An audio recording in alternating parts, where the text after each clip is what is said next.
preservation of and increased access to the 92nd Street Y Humanities Audio Archives is generously funded by the National Endowment for the Humanities.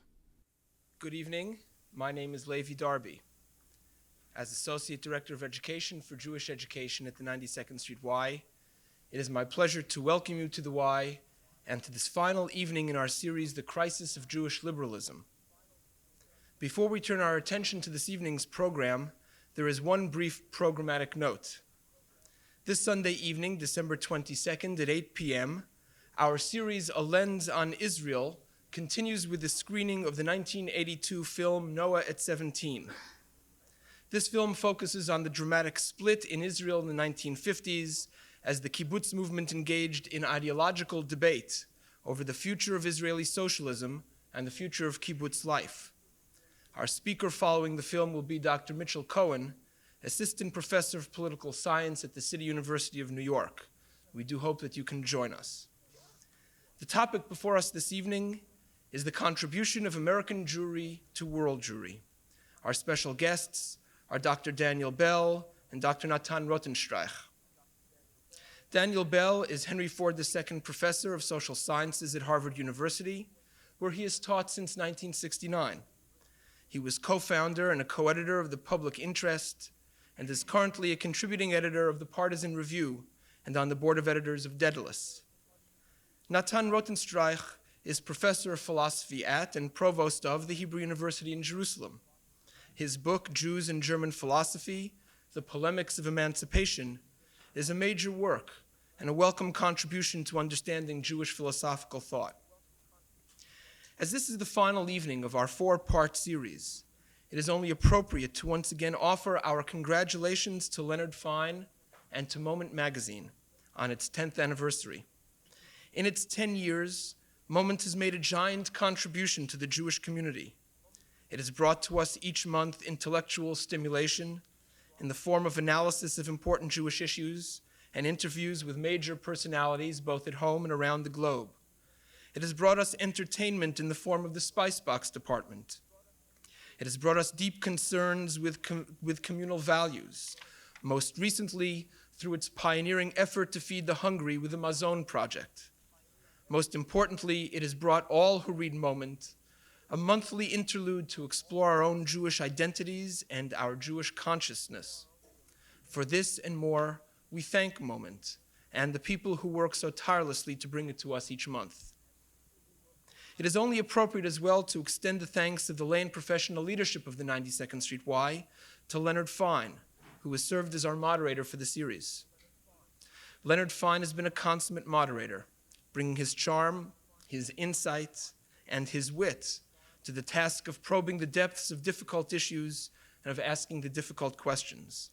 It is inconceivable to think of this series without his participation, restrained as it has been at times. We are honored by his participation and most appreciative. Following the formal presentations and the dialogue on stage, there will once again be an opportunity for members of the audience to pose questions directly to our speakers. At the conclusion of the program, the audience is invited to an informal reception in the adjacent lounge. We hope you will join us and greet our speakers, as well as offer our communal mazel tov to Leonard Fein and to Moment magazine. Ladies and gentlemen, our moderator, Leonard Fein.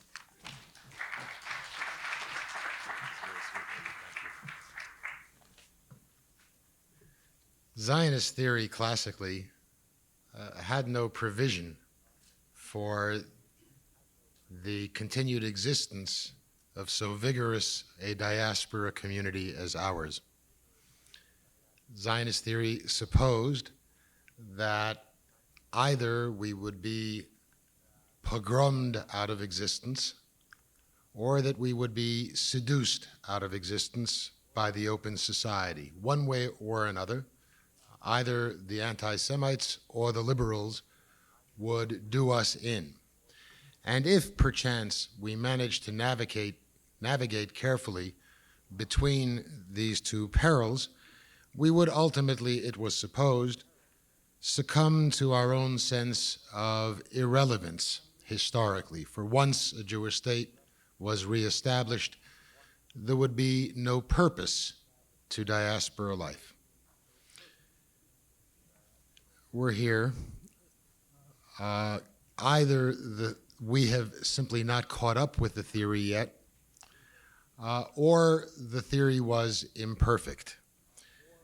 And it seemed to us in planning this series that the final session in a sequence of discussions on the crisis of liberalism, or more properly, on the crisis of Jewish liberalism, ought to conclude by examining rather carefully what it is, if anything, about the American Jewish experience that is worthy, that is substantial, that has value. For without understanding our experience here, it is difficult either to predict or to plan our prospect here.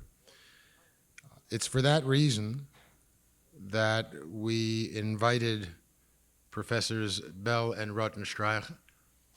I can't tell you how proud I am and how privileged I feel that under the aegis of the 92nd, but with the full involvement of Moment magazine, we can bring both these giants to you.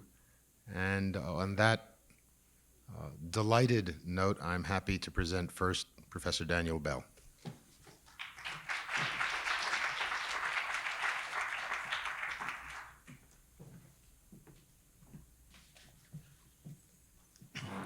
The series that has been held until now has focused, as I understand it, on crises in liberalism.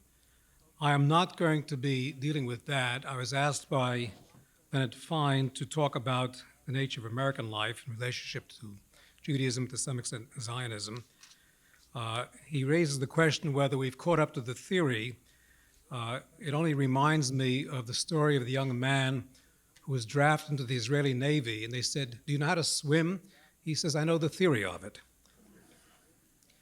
Well, let us see if we can move into some history, because what I propose to do tonight is essentially to look in a long view at what has been happening in Jewish history, and to some extent challenge some of the received categories and some of the received conceptual notions we've had in how to understand Jewish history. Let me begin with something which is very obvious and yet the necessary starting point. There are today only two effective Jewish communities in the world, Israel and the United States. The Holocaust wiped out Central and East European Jewry. The resurgence of Islam has expelled or dispersed the Near Eastern communities of Iraq, Egypt, Yemen, Morocco, Iran, and many of these have been ingathered into Israel. The Jews in South America, especially Argentina, have been stilled. Those of South Africa have decamped or are on the margin. The Jewish communities of England and France are effective but small, and the Jewish community within the Soviet Union, where 2.5 million Jews still live, is large but ineffective. Jewry today has two centers, the United States and Israel. My very use of the word two centers may seem provocative to some. For some people, there's only one center, Israel, and the rest are still in Galut, in diaspora. I do not think this is the case. I think there are two centers, and these two centers in their organization and conditions of life stand today unique in the history of Jewry. And it's that uniqueness and the question of its continuity and survival that stands before us as the momentous question in our history as a Jewish people. What I'm saying, in other words, is that Jewish life in the United States and Jewish life in Israel are qualitatively new and different in their circumstances and cannot be understood by the categories of analysis that we've applied in the past to Jewish history. That's a large claim, and I shall have to justify it. Jewish identity over the millennia has been forged in the diaspora, and there have been the exaggerated elements from the ghetto and the shtetl and the stereotypes, often vicious, of craftiness, in-group support, and the deformations of Jewish life, both within and without. The understanding of modern Jewish life in the West goes back primarily to the 19th century, to the Enlightenment, 25 years before that, but basically to the entry of the Jews out of the ghetto into the contemporary bourgeois world. What Jews sought to achieve were legal equality, political emancipation, economic opportunity, and social status, and for some, in a philosophical way, cultural autonomy. There was the rise of secular Jewry, which had not existed before, and even religious Jewry itself broke open. The very phrase Orthodox Judaism came into being only in modern times. Before the 19th century, Judaism was only one religion, and no one ever thought of qualifying it. In the 19th century, we begin to see three religious streams: Orthodox, Conservative, and Reform, each reflecting a set of responses to the new conditions of the Jews, especially in the West. And by the end of the century, we even have versions such as religious Zionism and other variations. If one looks at Jewish life in the West in the 19th century, there were four modes of identity and cultural response. I'm going to have to necessarily be schematic in the short period of time I have. These four were what I call the millet. Second was assimilation. Third was socialism. And fourth was Zionism. Let me take the first, the millet. I use the unfamiliar term millet for it captures, better than any term I know, the enclaved status of Jews as a community, though to some extent the German word Gemeinde would be close, but Gemeinde specifies a community alone and lacks the combination of the unified religious and civil status which the term millet embraces. Under Islamic law, which is the Sharia, the adherents of other tolerated religions were considered as citizens of a lower class, but retained an autonomous administration of their own internal cultural and religious affairs, and also internal jurisdiction. In the Ottoman Empire, where many of these Eastern European Jews, Near Eastern European Jews lived, and where not all citizens were equal, every recognized religious sect served as a social and administrative unit of public law called the millet. All these people were able to preserve their distinct ethnic religious individuality. These were not territorial, but creedal units. The millet then was a community bounded by the religious allegiance, yet also having a subordinate civic and political status. And this was the situation of the Jews in Palestine until the end of World War I, when the Ottoman Empire crumbled and a new set of statuses began to appear. Though the term derives literally from the relationship of the non-Muslim communities within Islamic societies, this idea of a millet also allows us to see Jewish communities in Eastern Europe as well. In the 19th century, with the addition of the fact that the residence itself was restricted, as in Russia, to certain areas living within the Pale of Settlement.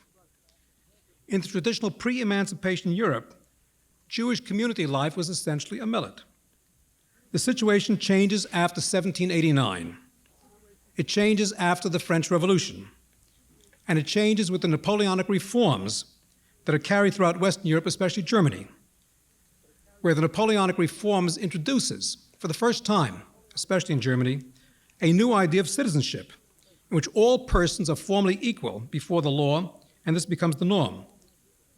The communities are no longer defined in exclusive political terms, but if they remain primarily as welfare bodies, as social and community organizations, and as religious groups.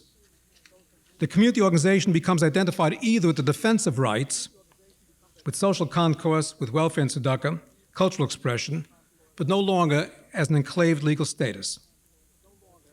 When Jewish communities no longer have those external boundaries, the question which remains is, what are the internal resources and attachments which sustain bonds of community? That, as I say, was the first of the basic chords of community at that time. The second mode of response was assimilation. And here I can only take one case because there are many different ones, but the one which is the core case, which is the German case. Of course, in Germany that the notion of assimilation took its greatest hold. Now, it goes back to a very paradoxical and contradictory notion about the Enlightenment. The Enlightenment proclaimed the idea of progress, universalism, reason.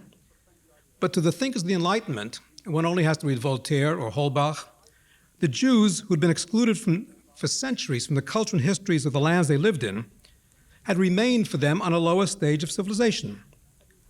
The Jews for them were an uncultured, backward people who were to be raised up to new plateaus of civilization, and thus the idea of betterment, of education, and civil rights to advance the people.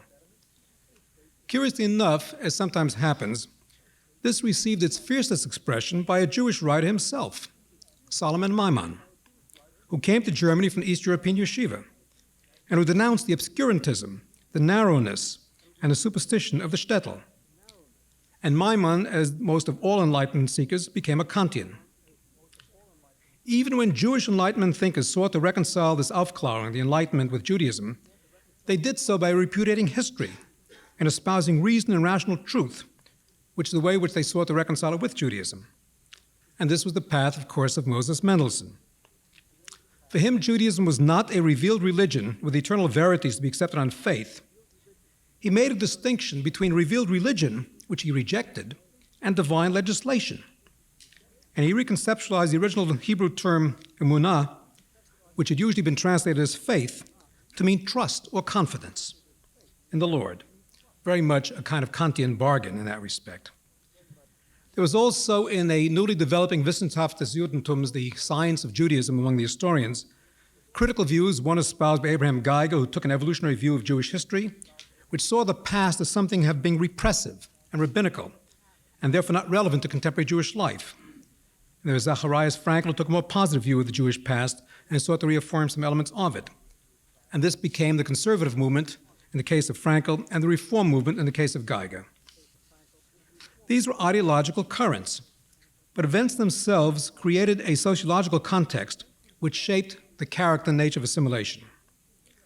It came from the fundamental fact that the Jews of Germany, before the Napoleonic entry, had lived in ghettos, had lived restricted lives, unable to have any rights of their own, to own land. They had to live within a restricted place, often obey a curfew, wear a badge, and to carry, in effect, the badges of that ghetto life.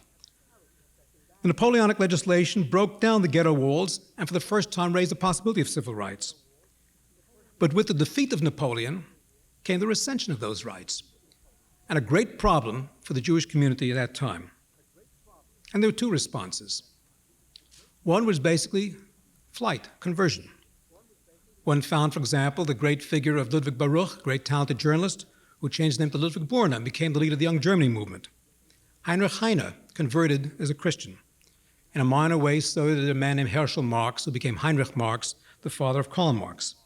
This is one path because they did not dare face the notion of going back after 1815, that ghetto existence.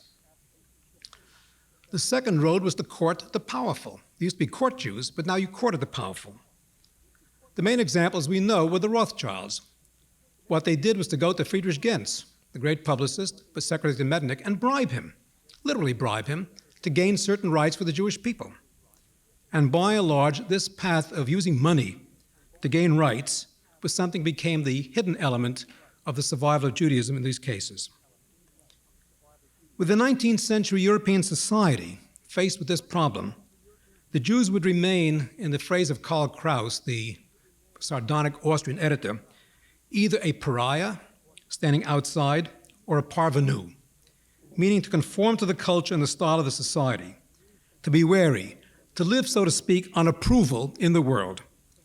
And that was the fate of 19th century German Jewry.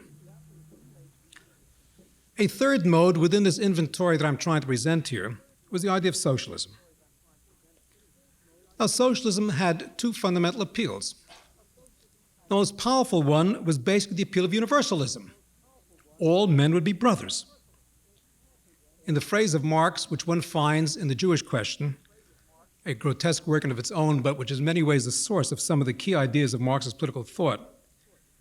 For Marx, the idea of emancipation did not mean freedom of religion or freedom of property, but as he said, freedom from property, freedom from religion.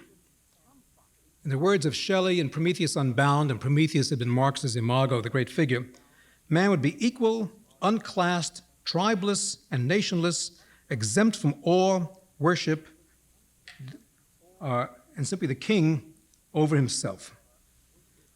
This was the appeal to the intellectual, to be cosmopolitan, sophisticate, to be at home anywhere in the world as bohème. For the Jewish working class, there was a different note.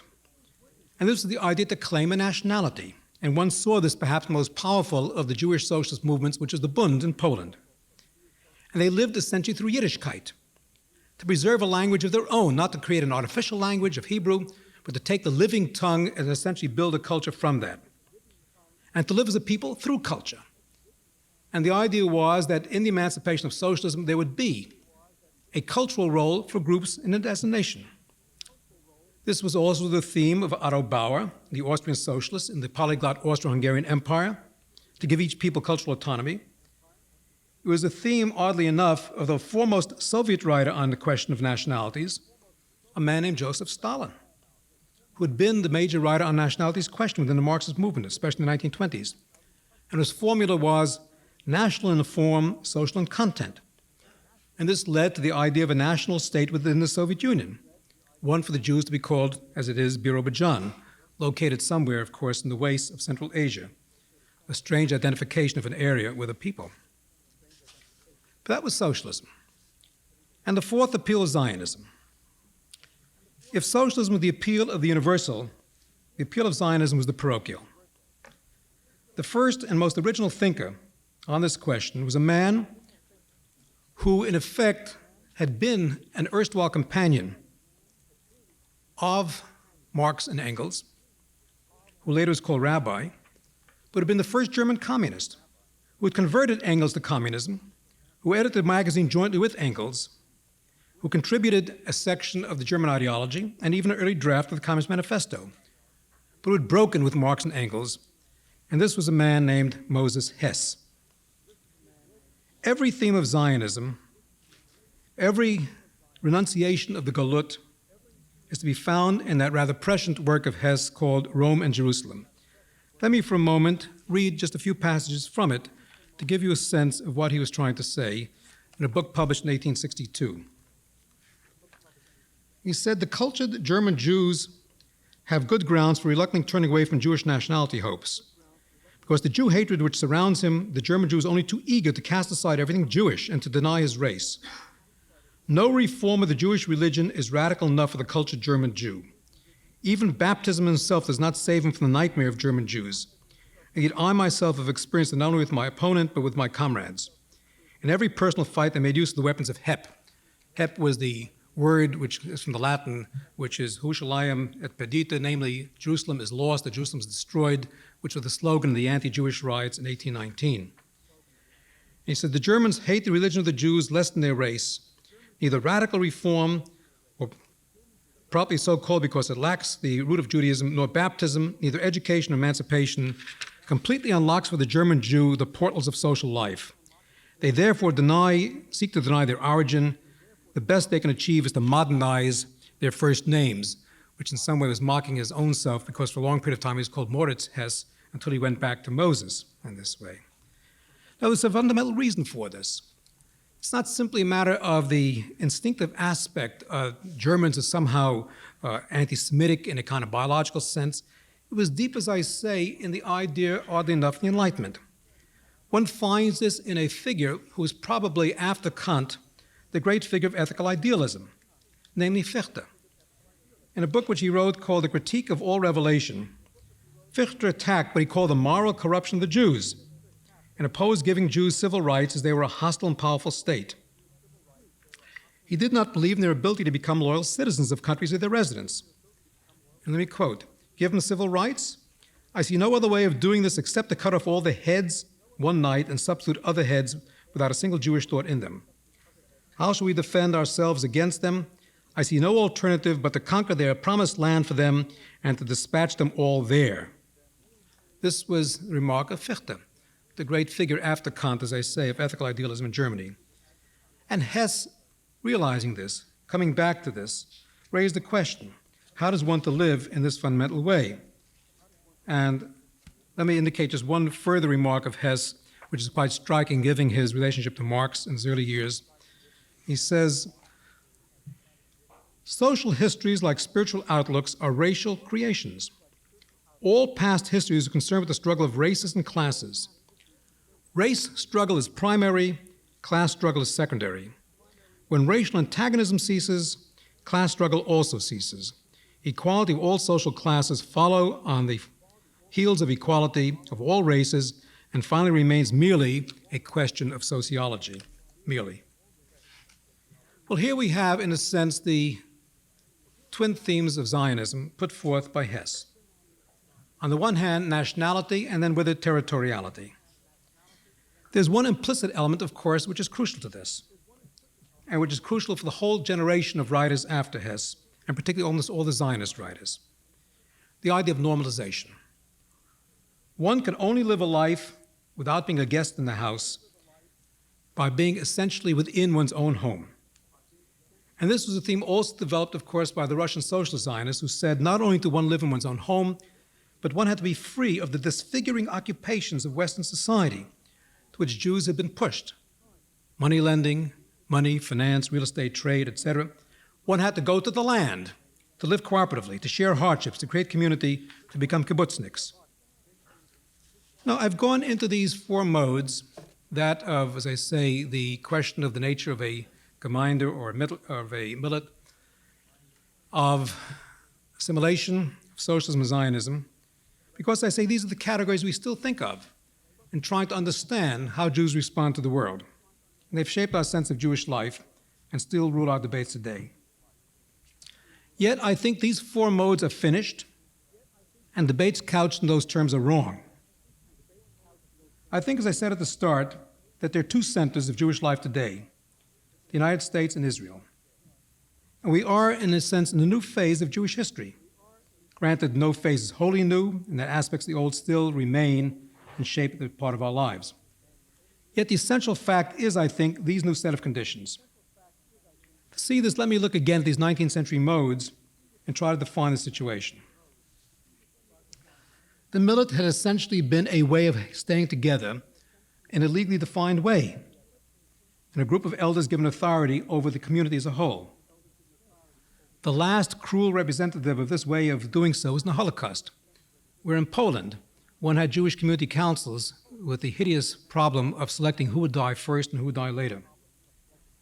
Remnants of this notion of a millet still remain to some extent in Germany in a legal sense, since all religions, if they have their adherents, have to pay a tax through the state for the support of those institutions.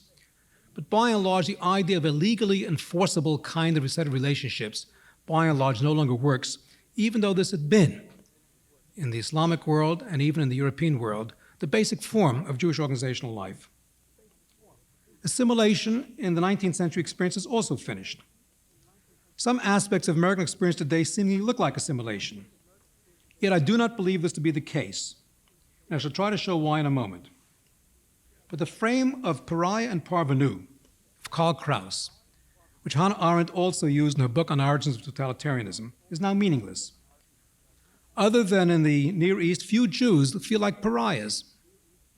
And in most Western societies, France, England, the United States, the idea of a parvenu has also evaporated. Although in England, still there's some touches of this in the criticisms which one finds among some of the Tory nihilists in the fact that several Jews in the Thatcher cabinet, people like Leon Britton or Nigel Lawson, the Secretary of the Exchequer, and by and large there's a sense in which they are regarded still in those old terms. But these seem to be minor aspects of it. So I think assimilation is also finished. I shall come back to it in a moment. As for socialism, I think the death of socialism is probably the most tragic feature of the 20th century. I need not go into the litany of horrors which so-called socialist regimes have perpetrated, from the Gulag to Cambodia, or the grotesqueries committed in the name of socialism from the Iraqi Ba'athist Socialist Party to Mengistu in Ethiopia. Whatever the idiosyncratic fact of national history which may account for some of these developments, socialism as a political fact concentrates power. And when this is wedded to an ideology regarding the march of history and the wiping away in blood of the bad elements of the old regime, we see terror in the name of ideals which are as brutal, if not more so, than anything we've known in history.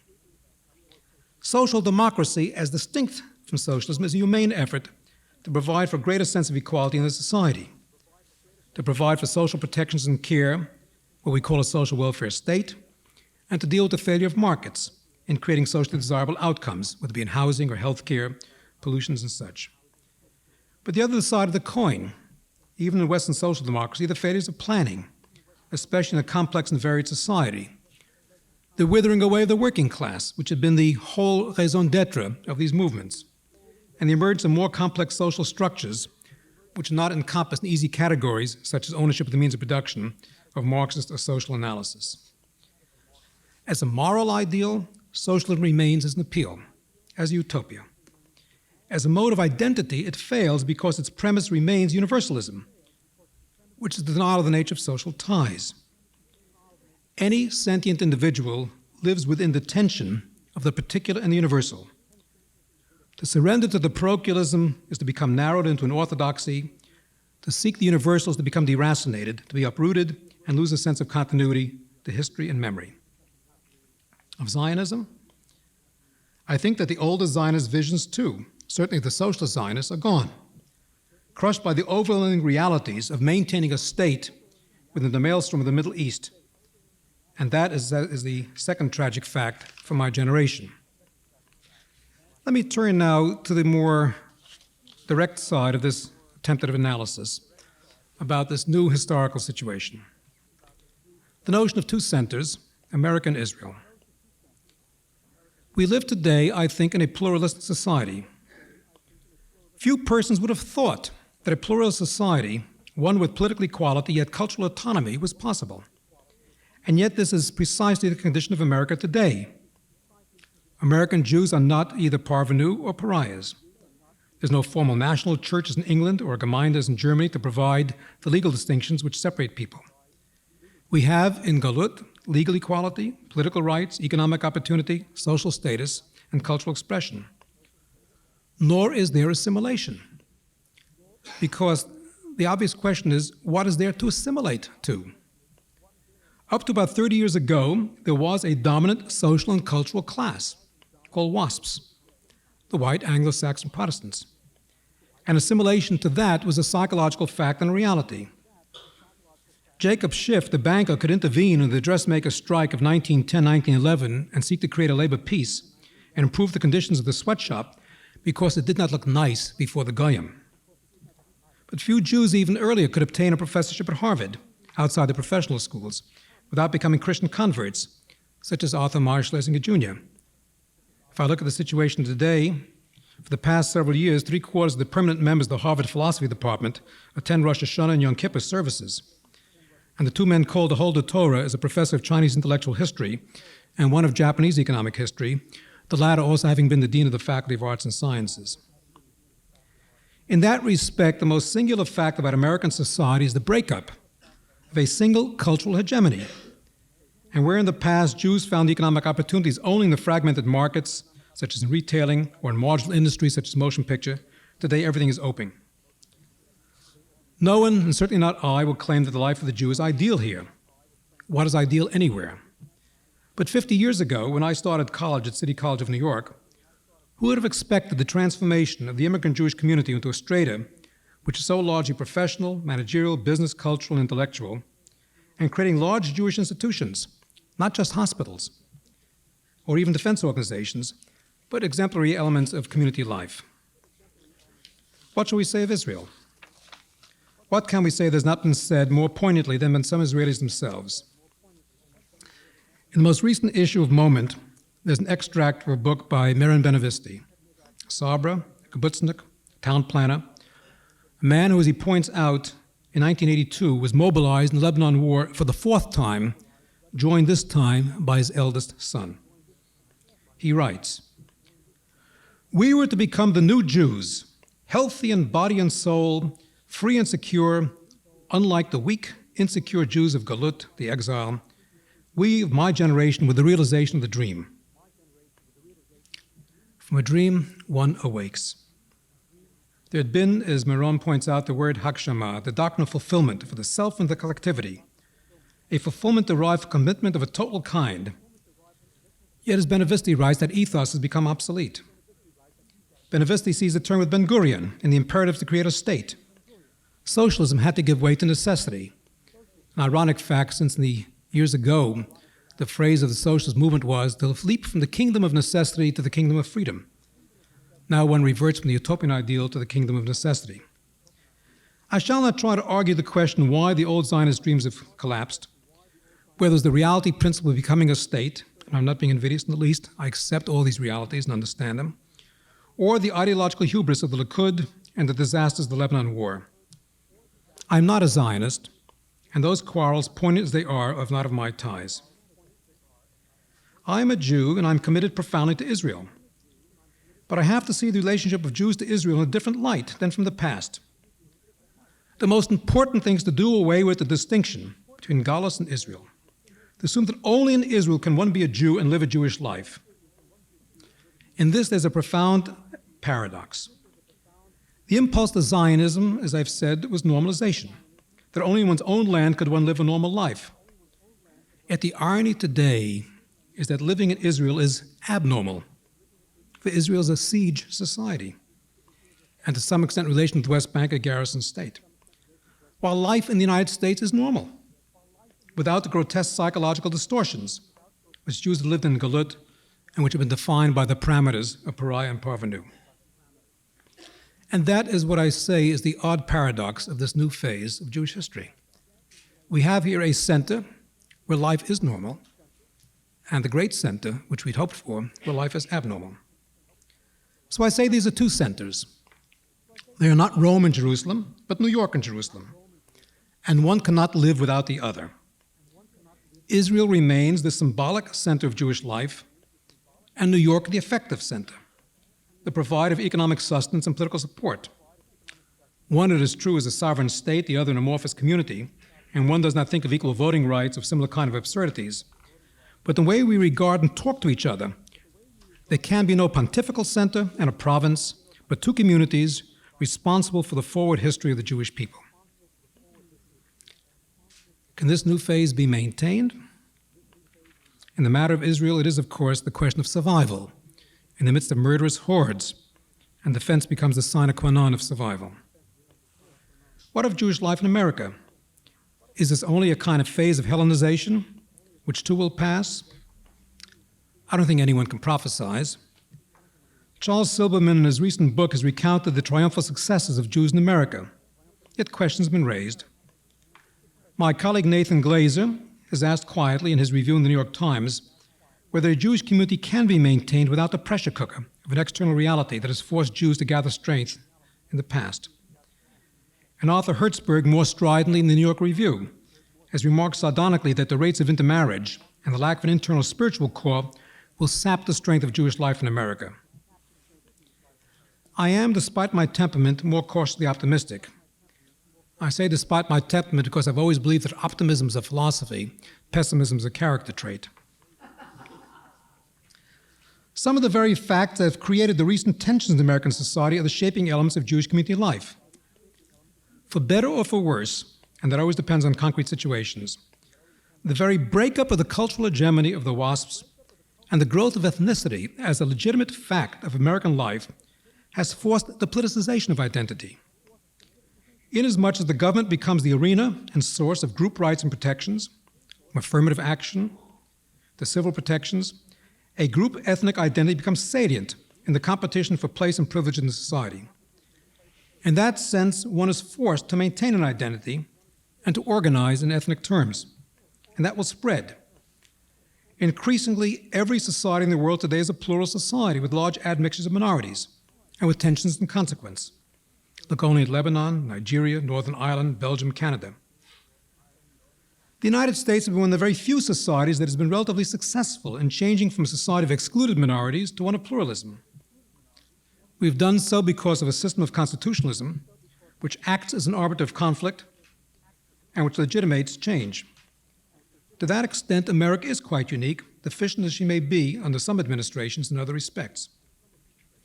If we distinguish between a regime and a society, whatever differences we have with existing administrations, and I have deep ones with the present one, the commitment to the society is clear, distinct, and unambiguous.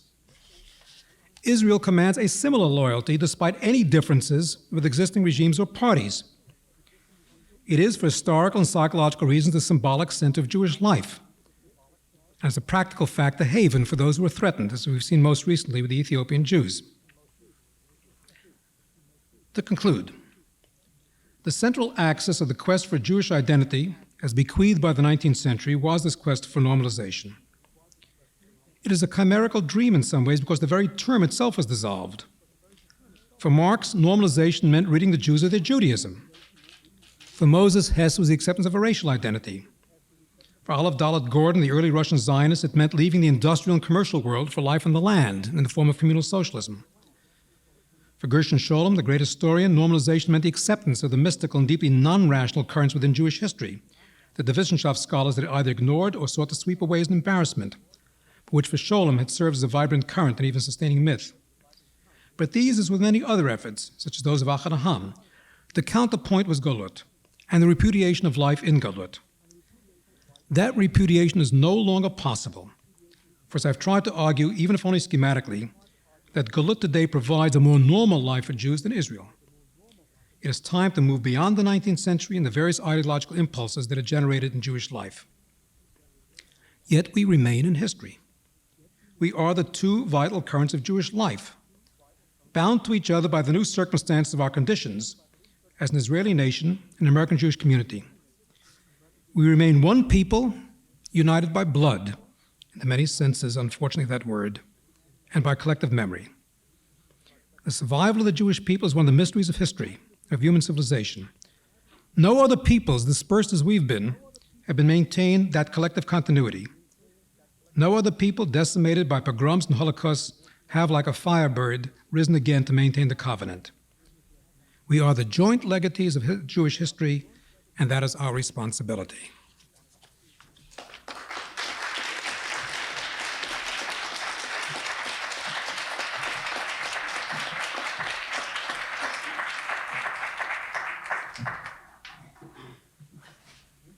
Ladies and gentlemen, I have to confess that being a radical Zionist on the one hand, and by the same token, my Sitz im Leben is Israel, I am somehow tempted, perhaps, to deal with questions of contemporary Zionist ideology because Dr. Fein spoke about the imperfect theory. But I am not going to pursue that line and shall make some observations on American Jewry as I conceive of the situation of the very significant part of the Jewish people in the contemporary era, and I'm doing this, of course, more as an observer than as a person involved experientially in the everyday life of American Jewry. In my correspondence with Dr. Fein, he mentioned the aspect of plurality which American Jewry contributed to this treasure of the Jewish people, and mainly plurality in terms of religious orientations. And it seems to me that this is a significant issue, but it has to be seen against a broader background. The broader background is, on the one hand, something internally related to the Jewish world outlook and to the concept of tradition, which is a central concept in the Jewish religion and became a central concept in the 19th and 20th century Jewish existence. I would suggest perhaps a distinction between two interpretations of tradition.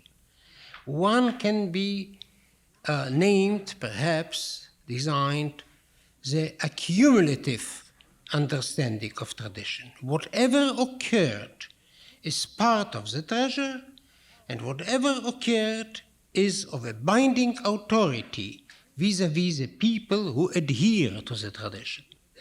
This is by and large that, if I may use this span, the traditional interpretation of tradition. The 19th century Jewish thought, in its several aspects and directions, led to a different interpretation, not that explicit, but still a different, which can be perhaps coined as a selective interpretation of tradition. Not everything which occurred, not every norm which has been formulated in the course of generations is of the binding authority, because things are historical and they are relevant in one historical situation and can maybe not relevant in another historical situation. By and large, great parts of the Jewish people, great parts of American Jewry adhere to this selective interpretation of tradition, and therefore America, to some extent, realized that which has been preconceived in European, mainly Western Jewry, the plurality of religious interpretations, what's called denominations, that is to say, interpretations adhering to this or that interpretation of tradition, though there is, of course, a significant segment which still adheres to the accumulative interpretation of tradition. It can be said that what has been conceived in the literature of science of Judaism, of the histories of the Jewish people, of the great histories written in the 19th century, has been in this sense made concrete as in the public realm as ideologies guiding behavior, adherence to trends in Jewish religion in the United States. This is a significant development, and being an Israeli, I would like to see Israel by far more pluralistic in the religious sense than Israel is, because unfortunately, in the religious life, Israel adheres to the Eastern European pattern and did not undergo, for a reason which I shall explain only very shortly, did not undergo these changes which are characteristic of Western Jewry and mainly of American Jewry. There is something peculiar about that in Israel, since Israel apparently emphasized the historical changes in the day-to-day reality, and by the same token tried to adhere to the vestiges of the past of Eastern European, that paradoxical situation that the halachic Jewry is dependent upon the legislation of the state in terms of its authority, the legal authority, not the authority in terms of substance, but in terms of its position in this society. This is a toll we are paying for the over-comprehensive character of the Jewish state. Here is a difference between the situations, but here we have to mention an additional aspect. In modern life, which I shall briefly analyze shortly, very soon, in modern life, Jews try to emphasize, are inclined to emphasize, what I would call the instrumental validity of religion and of Judaism, and not the intrinsic validity of Judaism. Judaism, the Jewish religion, became an instrument for the goal of the preservation of the Jewish people. This is in itself a historical change, but a change which, so I can read the situation, a change which misdirects the position and essence of religion. Religion is a belief, it is a relationship between human existence and the transcendent world. It has its meaning in itself and does not have its meaning in terms of the social or political goals it serves. If we want to preserve the Jewish people in the contemporary situation, there are other means to preserve the Jewish people, mainly the state of Israel. To turn religion into a means is one of the main shifts in the ideology, in the somehow commonplace ideology of the Jewish people in our era, and we have to be critical of that change, of that orientation, which to some extent emphasizes the significance of religion, but by the same token annuls, negates the intrinsic meaning and significance of religion. Now, why did this change occur at all? It is because of the situation in which Western Jewry finds itself. Western Jewry, mainly American Jewry, can be characterized as a Jewry living in emancipation, in that emancipation which has been a goal of the Jews in Europe in 19th century, 20th century. They never achieved that goal for different reasons. A goal which has been made obsolete by the Holocaust.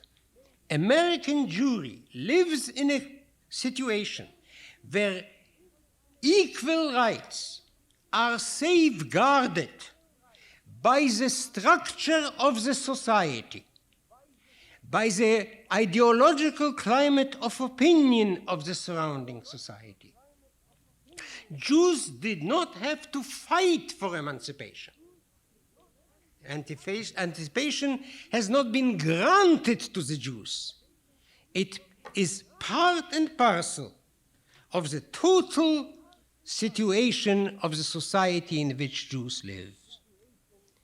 Therefore, American Jewry does not have in its history even that traces of the struggle for emancipation, which were characteristic of the attempts in European Jewry. For American Jews, emancipation is rightly so taken for granted. Again, not as a Jewish achievement, but something related to the overriding horizon of the society.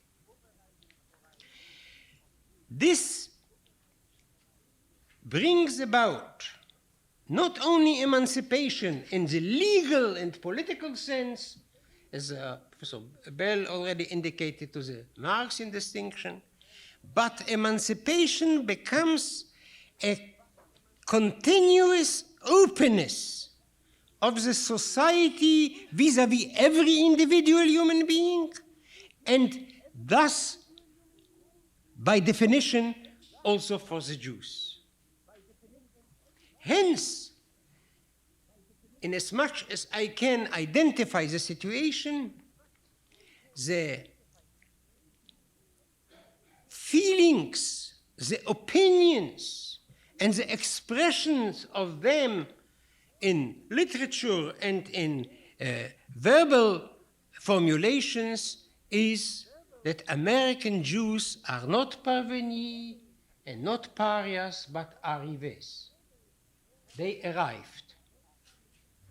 The question, the problem American Jewry is facing is the danger of euphoria, because to be arrivés is an achievement, mainly an achievement because it is grounded in the society at large. Hence,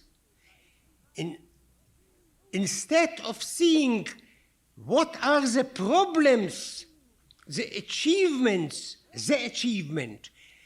brings about, Jews in many expressions tend to be satisfied with the achievement and hence oblivious of the problems they are facing.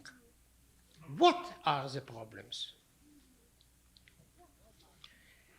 To put it under a broad heading, I would say, the problem is that Jewishness or Judaism, there can be distinctions between these two concepts, but let's take them together, are facing not only the danger, but the present day condition to become a retreat, not a hard core of existence, but something which is marginal, something which has to be maintained or retained because it is, after all, the last vestige of the Jewish past. It is the hardcore, if this term can be used, of the Jewish sentimentality, of the feeling of Jewish solidarity. Hence, at some spot of the day-to-day existence, Jewish modes of life, many rituals, either prayer or what the anthropologists called rite de passage, like Brit Milah or Bar Mitzvah, Chatuna, etc. These are the last vestiges of Jewishness and Judaism, because beyond these vestiges, which are in a majority of the cases of a ceremonial character, Jews live in the society and in the culture they live in. Assimilation has the connotation of a process of adjusting yourself to a surrounding world. The Jews do not have to adjust themselves anymore. They are in the surrounding world. They have leading positions in the various dimensions of the surrounding world. Therefore, we are beyond, after emancipation and after assimilation. This is a new situation which we face, and we have to analyze that situation, as I would suggest, very critically, to discern all the factors inherent in that situation from the point of view not of what many American Jews speak about, the survival. The survival, assimilation too is a biological term. Survival is a biological term. What we are concerned with, that is to say, what we have to be concerned with, is creative continuity and not survival. Maybe the survival will be achieved on the biological level of existence, but the biological level of existence does not safeguard the cultural creativity of the Jewish collective or collectivity. We are not we are not pointing to the creativity of individuals, because one of the characteristic features of modern diaspora, modern galut, is that the individual creativity is not brought into the channel of collectivity. It wasn't so before the modern era, because before the modern era there was a collectivity of Jews, not only because of the outside world and the various legal inhibitions, but because the mood of the existence of every individual contributed to the collectivity, because other individuals behaved in the same way and shared the same modes of existence. By now we find an individualization of the Jewish people, and perhaps an atomization of the Jewish people. And the creativity cannot be just as sum total of the creativity of great individuals who are creative as writers or thinkers or economists or politicians, because we are lacking in the galut, in the diaspora, the collective channel as such. And by definition, the modern diaspora, the diaspora of the Western world, the post-emancipation and post-assimilation diaspora, cannot apparently create out of its own resources the collective channels of Jewish creativity. To put it differently, there is no constant interaction between individuals and the society, Jewish society at large. Unless there is a constant interaction, the Jewish society cannot exist. Society is not a physical entity. Society can be an outcome of an ongoing process, that whatever you do, you contribute to the society. American Jewry, Western Jewry is contributing to the society, but not to the Jewish society. This is the toll we are paying for the achievement of emancipation, of the achievement of belonging to the society at large. This is not a shortcoming of individuals. This is not shortcoming of people. It is a built-in deficiency, if I may put it like that, built-in component of the very situation we are trying to analyze. Hence, what we find is Jews did not follow what Herzl predicted, that those who will not assimilate will go, do not want to assimilate will go to the Jewish state. Those who will want to assimilate will disappear as Jews. Jews did not follow that line. Jews do not disappear as Jews because of feelings of solidarity, of an ongoing sentimentality of the Jews. But the question is whether those feelings are of a character which can initiate collective responsibility and collective creativity. It is not by chance that Western Jewry is finding its foci of Jewish identity outside its own boundaries. Soviet Jewry, Israel. Because to be a Jew is to belong to a universal framework. Hence you have to go beyond your own physical, topographical, geographical, political framework.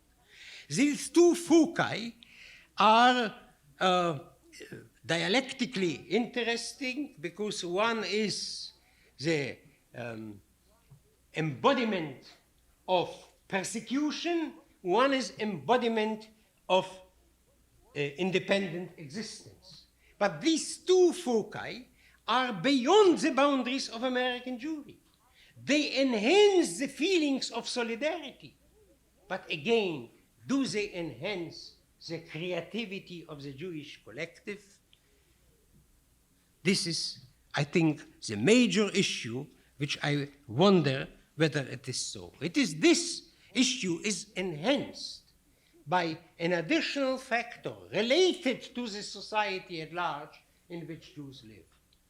In the 2000 years before, we encountered cultures of the outside world which were religious cultures by nature and by definition, either Christian or Muslim cultures. There is a comment, a footnote, in Kant's book on religion within boundaries of pure reason, which just appeared in the Hebrew translation. Kant wasn't a great friend of the Jews, many of Judaism, had many Jewish friends, but not Judaism. And he says in his comment that it is a historical fact that Jews were dispersed in the world in which Judaism has been always mentioned, mainly in Christianity, but even in Islam. In Christianity more than Islam. Hence, Jews have been reminded by their outside world of their own Judaism. We do not live anymore in religious environments.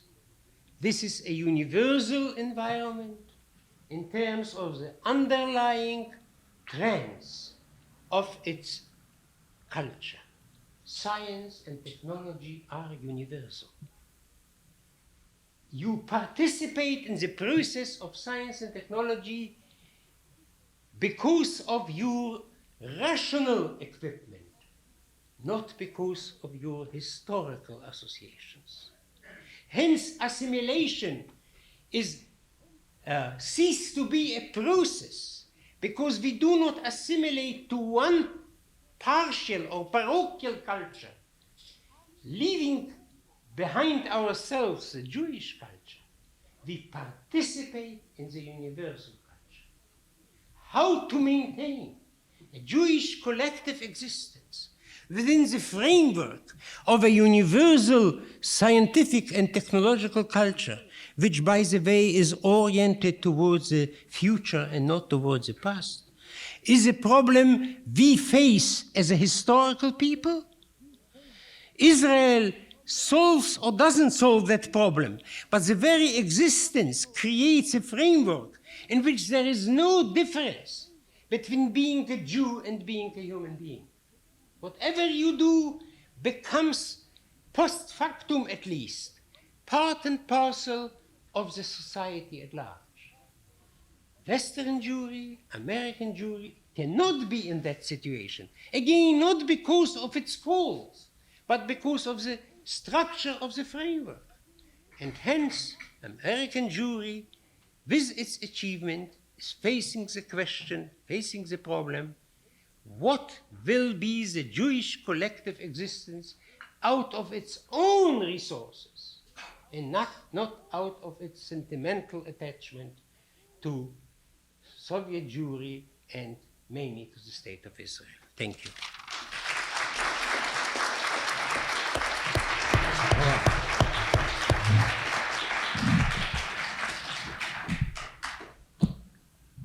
One aspect of Jewish tradition is plainly alive and well. Those of you who have read about the kinds of debates that used to charge Jewish life in the early decades of this century have now witnessed one.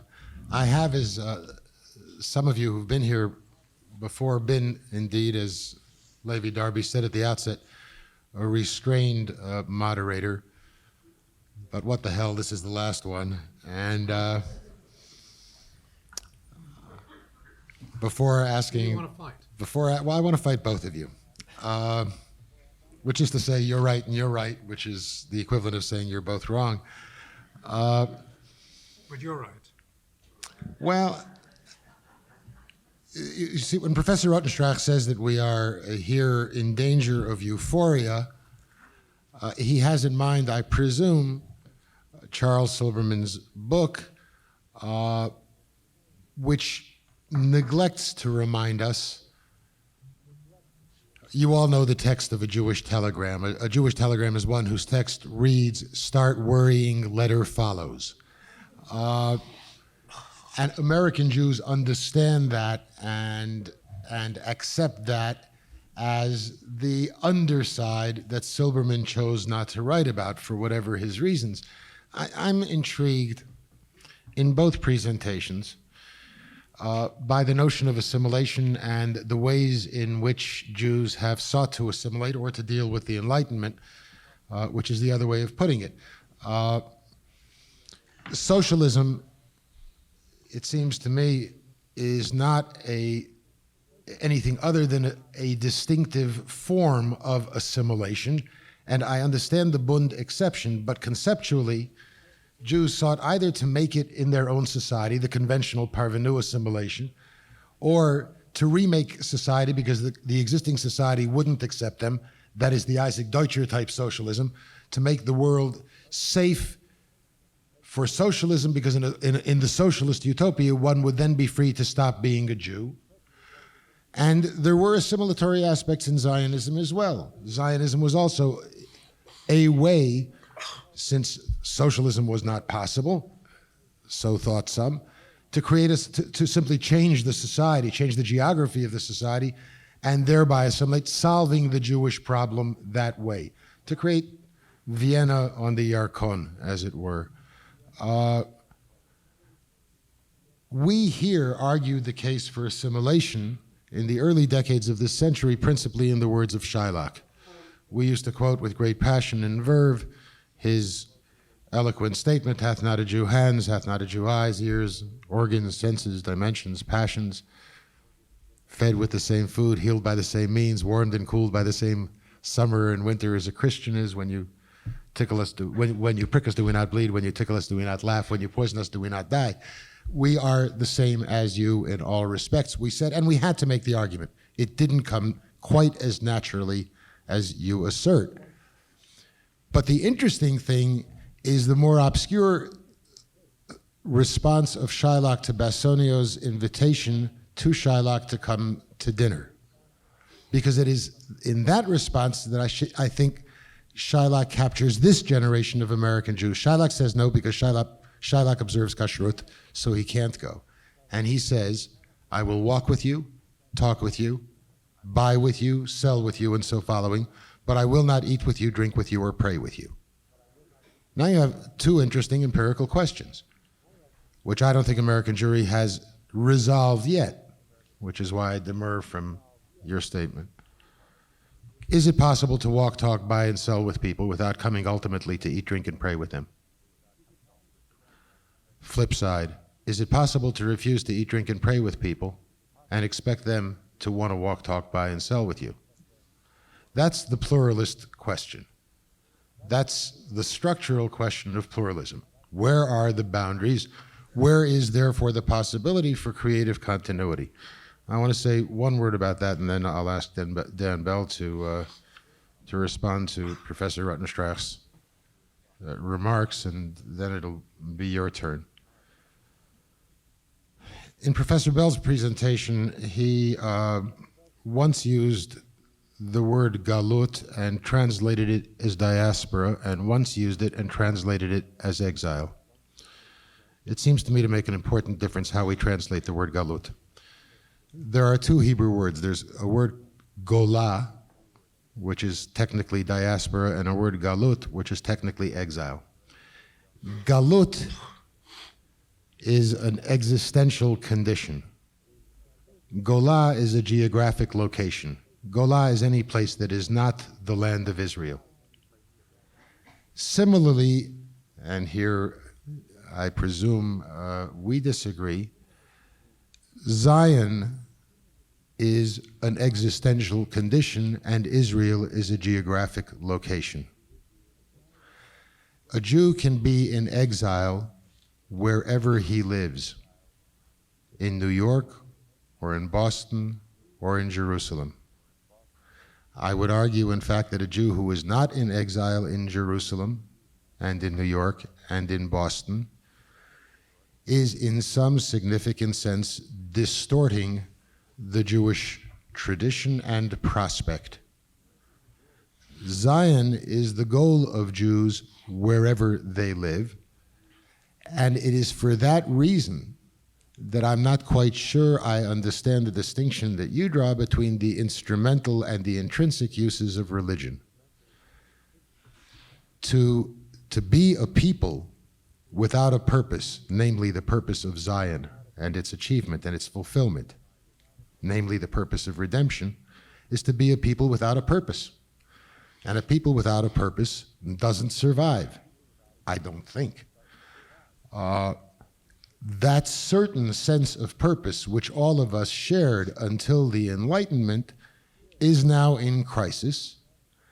It is plainly possible that in America things go so well for us that we lose the sense of need for purpose, hence the need for Zion, hence the sense of exile, hence the meaning of being Jewish. And without meaning, there is ultimately nothing worth remembering, except some idle sentiments. I believe the same is precisely so in Jerusalem. And with that, I conclude this intervention, save to say one other word. It's not, we have all kinds of questions here about the possibility of our creative continuity. And I would add one more challenge to the list that you provided us. I don't know whether creative continuity is possible, I doing the kind of work I do, without a language of one's own. I don't think one can for a moment minimize the centrality of language to culture, and culture obviously to life and experience. We here are just beginning to test vigorously the possibilities of Jewish life in America. I am not confident that when we press as hard as some of us now mean to press, as hard and as energetically as some people now, surprisingly, it wasn't supposed to be this way, are pressing. at the Rosh Hashanah services and Yom Kippur services at Harvard, or the pages of Moment, or at the 92nd Street Y, or in any of the other diverse expressions of Jewish energy and ambition that we now witness in the community. I'm not sure that once all of that is taken up and moved, we won't run out of steam on grounds of no language, no distinct culture, no distinct theology, no sense of purpose.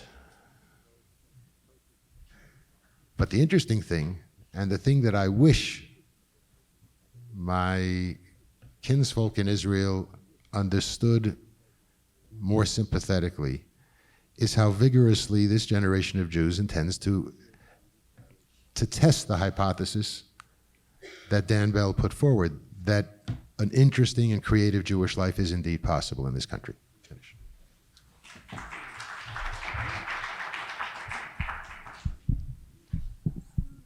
I'm trying to keep clear a sense of what our problems and issues are, because I think we tend to agree with each other much more than disagree.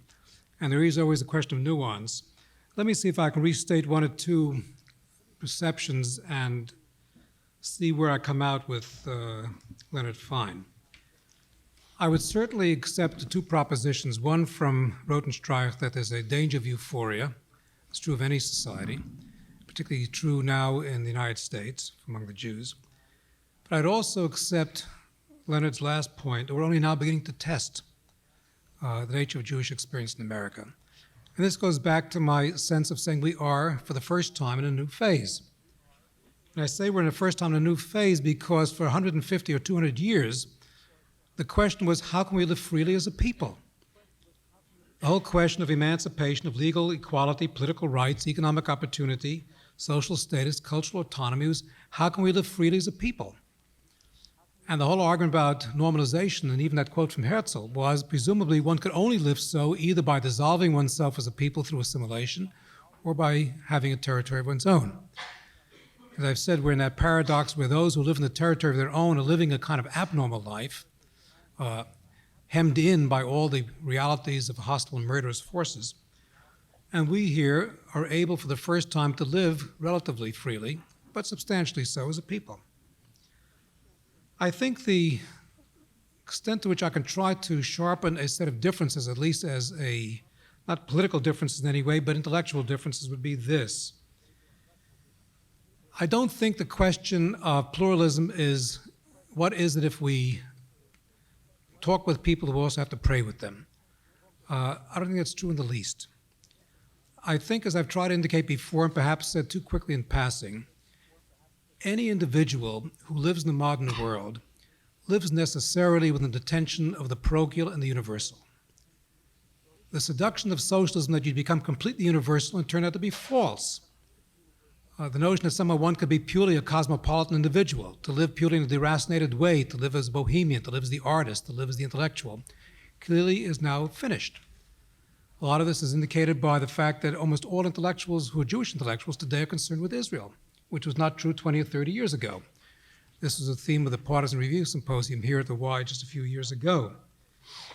But the very fact that we live in this tension of a parochial and universal does not mean we dissolve our parochial feelings vis-a-vis others. We live and work with others as common ways, but we also differ from them. And that, it seems to me, is the question of what pluralism means. The exact boundary lines are always very difficult to draw. I would, to that extent, too, differ with Rotenstreich in this respect. He raises the question about the universalism of science and technology, which blankets the world, which becomes a major way of our organizing the world. But at least the way I think sociologically, there are vast differences in the world of culture and the world of science and technology. We're still, to some extent, the prisoners, too, of a kind of 19th century thinking, which is Hegelian or Marxist, which looks at society in unified terms. There's a kind of inner Zusammenhang, as if it's somehow a totality, in which an aspect of one society creates a unity of all of the society. For Hegel, it was through this notion of his Begriff. For Marx, it was through the mode of production. There was various other ways in which society was organized in a unified way. Even in contemporary sociology, what we call Durkheimian sociology, it's organized through a common value system. I think on any kind of reflection, this is not true. Just one point. If one thinks, for example, of economy and technology, they proceed in a kind of linear form. If something's cheaper, better, more efficient, one uses it. You have a principle of substitution and a principle of change. In culture, you have no such principle of change. Boulez does not replace Bach. What you're doing is widen the whole moral repertoire of mankind. The most striking fact, of course, is that economic systems have crumbled, empires have simply disappeared, political systems have crumbled, certain historic religions have remained. They've remained because at their core, they clearly have a very different quality than what goes on in any of the instrumental aspects of economics or technology and such. Now, if that's true, then one has to come to an understanding of what is culture, and I have to take one more minute. For me, culture derives from the fact that all human groups face certain common existential predicaments. The word existential has been overused in the past, but it simply means an ineluctable, inescapable fact.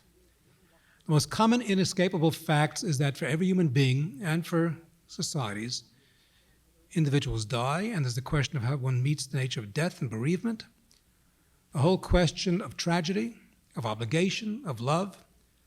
The questions are always the same. The answers vary, and that's the history of human culture. And each various groups create their own histories in response to those predicaments. And that creates the question of history and tradition and memory.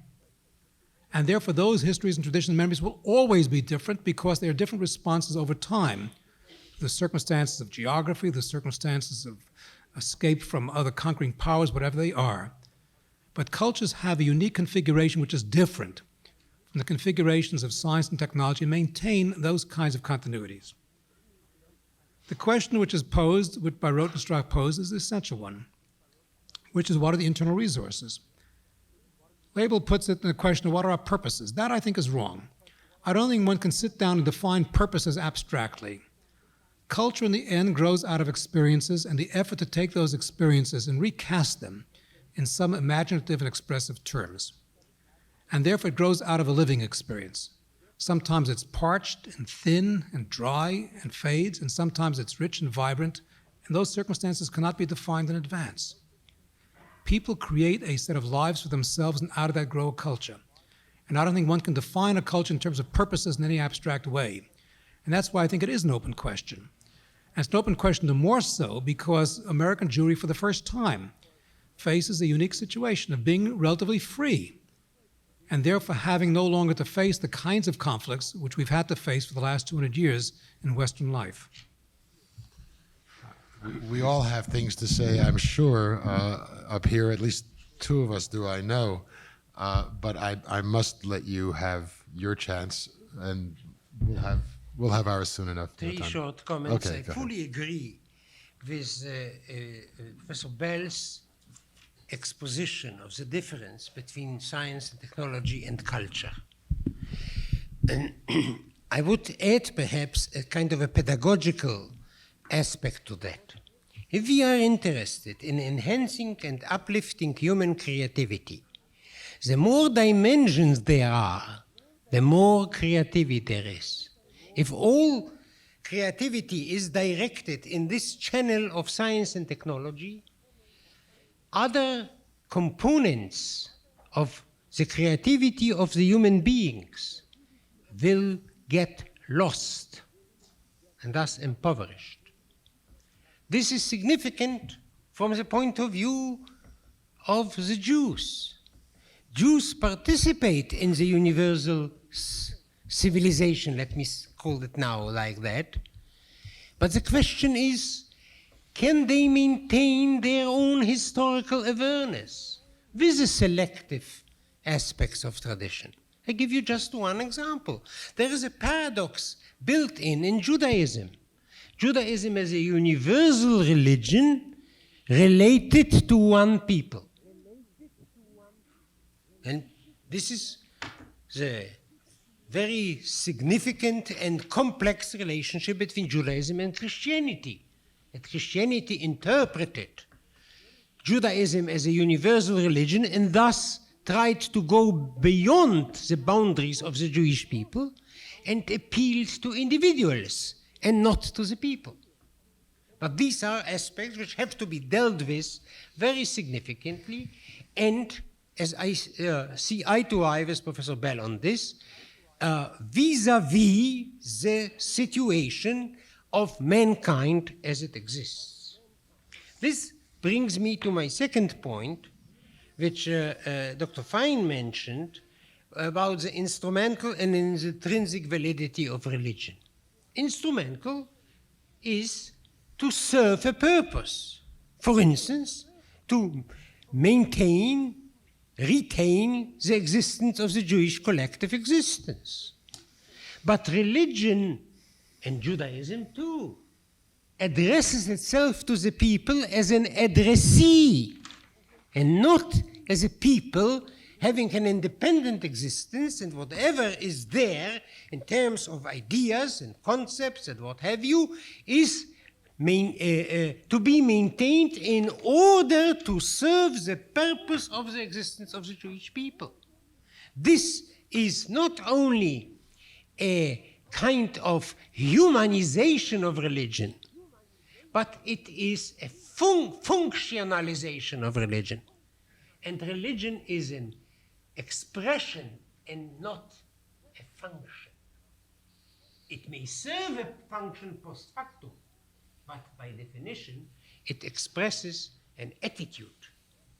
And this, what is going on in all these arguments, the Orthodox circles, let me say in Israel, speak about who is a Jew. All these are of an instrumental character. And they do not accept the reality that the state of Israel came to existence in order to preserve the Jewish people. And they shouldn't make religion as an additional instrument of preservation. These are significant discussions which are going on just right now. Now, let me say one more word about the exile. Somehow you presented exile as a comprehensive concept, and as long as there is no ultimate salvation of mankind, including the Jewish people, exile exists. But one of the innovations of modernity, at least in the Jewish realm, is to adhere to piecemeal solutions. Zionism came to existence in order to solve a certain problem. A piecemeal problem, a piecemeal solution. To impose on social and historical trends an overriding meaning, to resolve the dilemma of human existence, to let human beings not to be forlorn but totally immersed in the universe, to find a total satisfaction, is something which historical trends tried to escape. Therefore, they face problems with their achievements. And there is no ultimate solution unless there is an ultimate salvation. And if salvation, an ultimate salvation, is imposed on social trends, we learn this lesson from the transformations, transmutations, and what have you of communism. I'm going to shift back to restraint. Sir. I have a question for Professor Bell. If you could kind of half turn so that I won't have to repeat it. My question is for Professor Bell. We spoke about the tension between the particular and universal, and I would like to know how you respond to Professor Rotenstreich's point, at least as I understood it, that the particularly Jewish elements in the life of Western Jews have simply become sentimental elements at the margins of existence. Or in other words, to what extent does Jewish culture, in the sense in which you used it, play any sort of central role Thank you. I don't think there's a single unambiguous answer to that question. We're not a very monolithic people. When there are two Jews, there are three opinions. On a good day. Especially in the pages of Moment. Like all of us, we use humor not to be tumblers, though sometimes that also is the case, but to try to use it as a way of explaining a nuance. Certainly, many elements of Jewish life are sentimental. It's been one of the banes of bourgeois Jewish life. But that's true of all societies. You can get any Irish gangster crying by singing Mother Machree, you see, and tears will go down his cheek as he sort of shoots his way out of the situation, singing Mother Machree. That's sentimentality also. Sentimentality is not limited to Jewish life. It's a bane of most existence because it's the cheapest emotion. It's the easiest way of tapping a chord and getting a response, which is why it's used so often. So yes, sentimentality is a problem. And quite often in Jewish life, it becomes very lachrymose, since we tend to be a lachrymose people, since we've lived through so much. There's a whole range of responses in culture. Some of it is chavira, some of it is purely intellectual, some of it is sentimental and such. Which is the living one is not something which can be answered in advance, and that's what I'm trying to argue. One cannot lay down lines of force and say, this is what you have to do to be a good, living, creative Jew. I don't know any such answers. And that's why, to that extent, it's easy, and it's the old way of doing things, which is we used to call ideology. You lay down a line and say, this is what you've got to do, this is the tune you dance to. Well, there are many tunes, and many ways of reorganizing the tunes and reshaping them. So Dan, again... There are many tunes, but are there some tunes which, when you see them, you know they are not within the acceptable, plausible, definable, they are not Jewish tunes? Or is any tune a Jew sings a Jewish tune by definition? No, of course not. But again, I find it hard to set down a priori a kind of ticket which says, this is the entry one way, this is the entry the other. If one takes, for example, the key point of Rotenstreich, which I would accept, the notion of tradition, the most fundamental fact about Jewish tradition is itself a violation of the idea of tradition, and I mean it in this way. Historically, any notion of tradition meant that it was an unwitting fact. To do things in a traditional way meant that you didn't question it. That's what tradition means, to be unquestioning. That was what a tradition always meant and still means in most parts of the world. It's the unwitting part of things. The very nature of Jewish tradition is always to question. It's always to question because we live in a world of confrontations where we're always being attacked. And we always had to make choices and have to make some decisions. So in a curious way, Jewish tradition is an historical consciousness more than any other tradition I know, because it is that sense of self-consciousness. And having that degree of self-consciousness, it confronts a whole variety of different facets. Now again, you're perfectly right, not everything goes, not anything goes, but I don't know in advance how to tell you which will be the ones which has the greatest vitality, which I think is the crucial point. It's not what you admit or not admit, but which kinds of experiences are the most vital experiences. And that I don't think anyone can tell you in advance because, in part, the very nature of creativity is surprise. You cannot have creativity without a sense of surprise. Otherwise, it's in a tired realm. In art, the very nature of great art is its ability to surprise. Otherwise, it's decoration. Otherwise, it repeats its patterns. You have to have an element of surprise, and surprise cannot be legislated in these ways. Sir.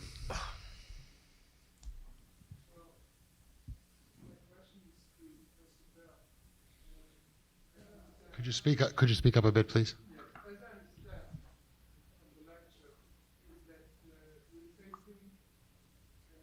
I'll repeat it.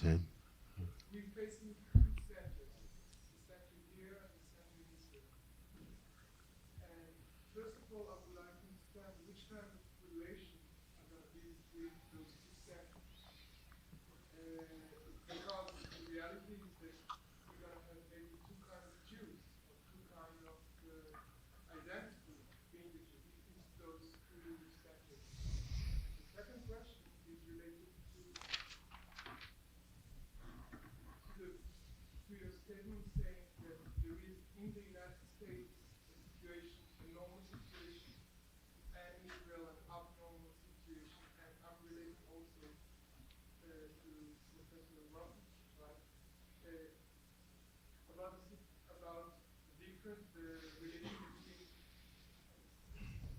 a religion and a nation, country.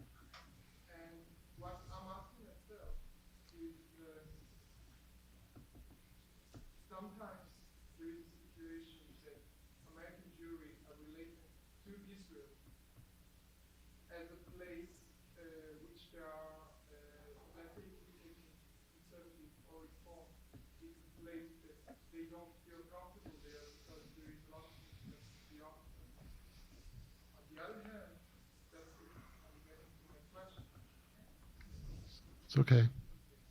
On the other hand, the relation in that, come back to the relation, when American Jews are related to Israel and they see the change that's happening in the last years, whether the most in Judaism, Orthodox, or the Fanatism of the Kahana, they have a rejection.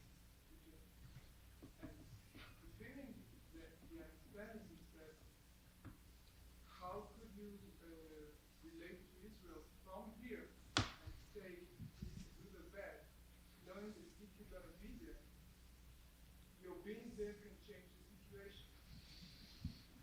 Thank you. Has the audience heard the whole question? No, I'm serious because I think it's a very important question. I just want to make sure that the question has been fully understood.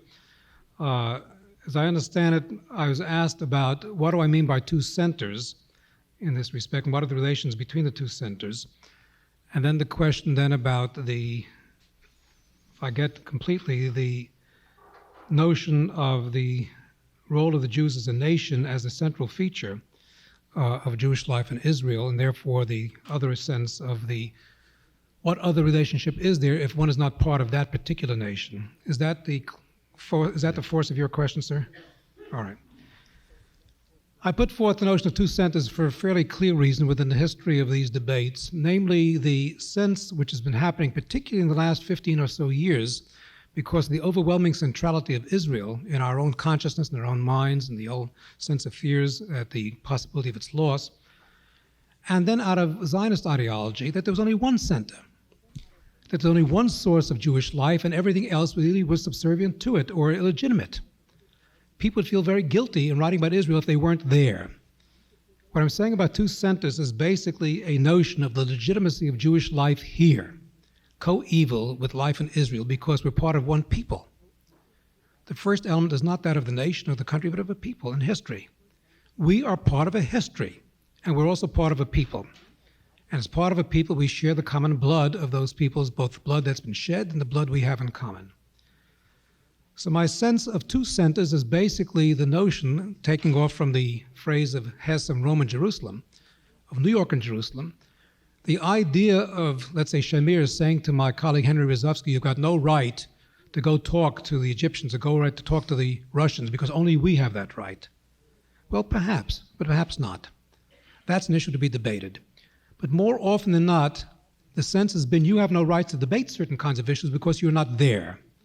And I say that's wrong, because Zionism is not the exclusive element of the Jewish people. There are large communities outside of that which have a living history of their own and have rights of their own and are still part of the people. Now, the element of normalization simply comes from the fact that this is a new condition here for us, which gives us a new breathing space and also gives us a potentiality to expand our sense. The very fact that we become a powerful community is important, and important for Israel. The very obvious sense is without the Jewish power here, Israel does not survive. Political power, economic power, all the elements which we know are there and which go with it.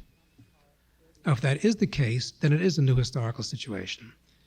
And the remnants of the old Zionist ideology that somehow Galut is disfigurement, that Galut is wrong, that somehow the diaspora is an illegitimate aspect of Jewish history, I would reject. We have different currents in Jewish history, and it's not sense what I meant by two centers. We have time for one more question and 7 more answers. Sam. Daniel Bell made allusion to the politicization of individual identity in the contemporary American context. And I was wondering whether that was intended in anticipation of what Dr. Wilkins tried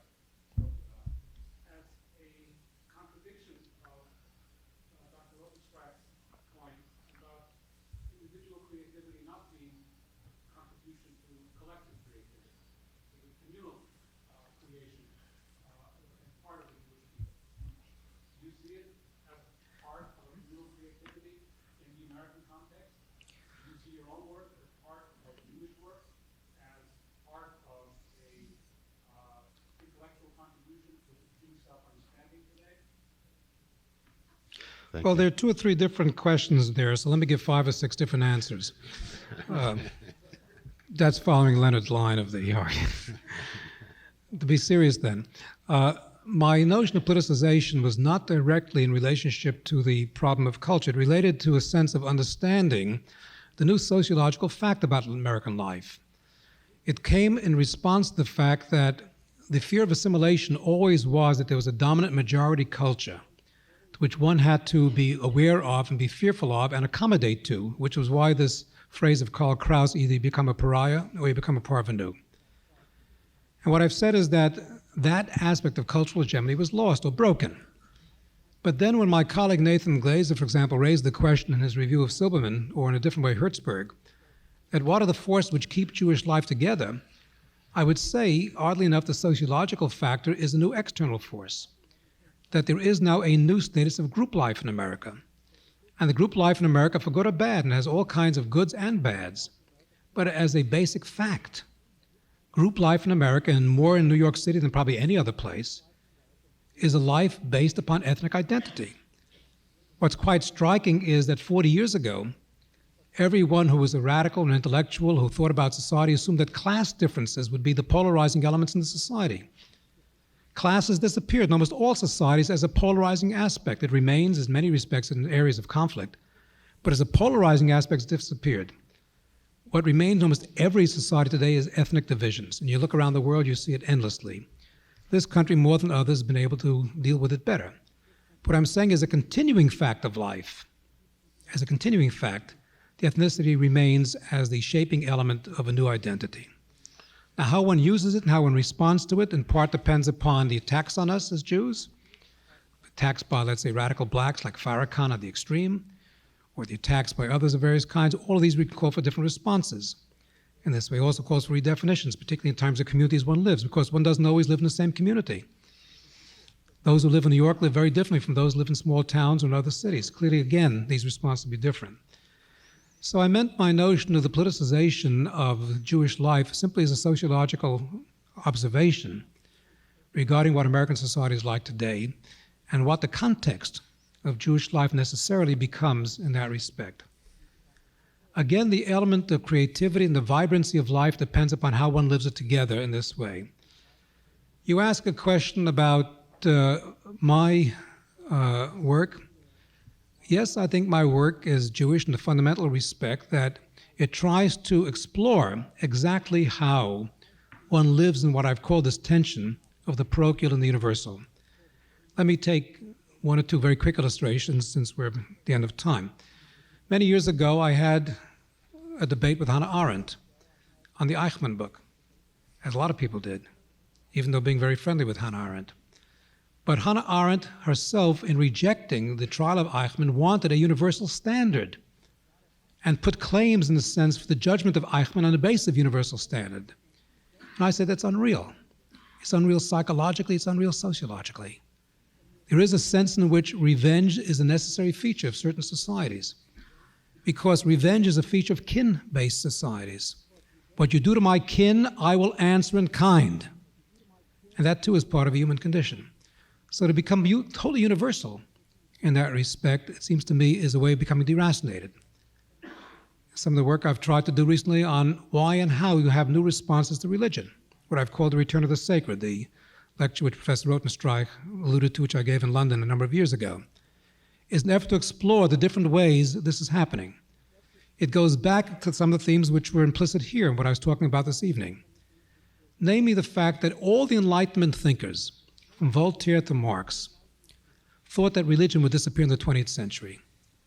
Because their conception of religion was that religion was superstition, fetishistic, animistic, etc., which is why they had the view of the Jewish people as a backward people, excluded from history and culture, excluded from the Enlightenment of its time. And since they had the view that religion is essentially that kind of element of superstition and such, they thought it would disappear with the rise of progress, with the growth of the Enlightenment, with the expansion of reason. Well, reason has not expanded, and the Enlightenment has not gone very far. And by and large, I don't think religion is necessarily superstition in the least. Religion, for me, is one of the coherent responses to the existential predicaments that every human group and every individual faces. And the history of our response is the history of Judaism. The history of Judaism. And this series has been, in its way, about Jews and their Judaism. If Israel and the Jews of this country are to sustain a connection over the decades and centuries and millennia ahead, despite the fact that their cultures will inevitably diverge because each, God willing, will have a living culture based on its living experience, the connection has to derive from the fact that there is a normative element to the culture. That, it seems to me, is the issue that separates us.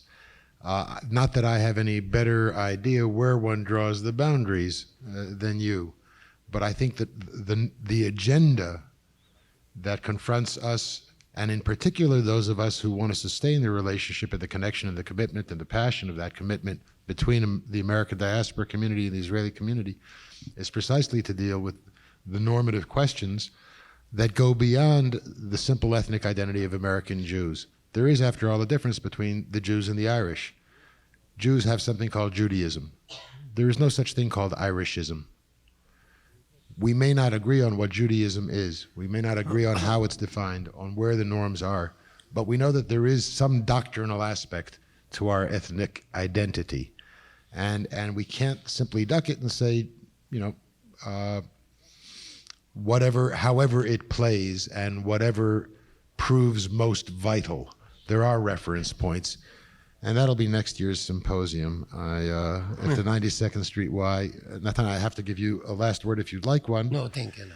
Folks, I'm grateful to all of you for coming. There is wine in the back, and I'm enormously grateful to our two principals.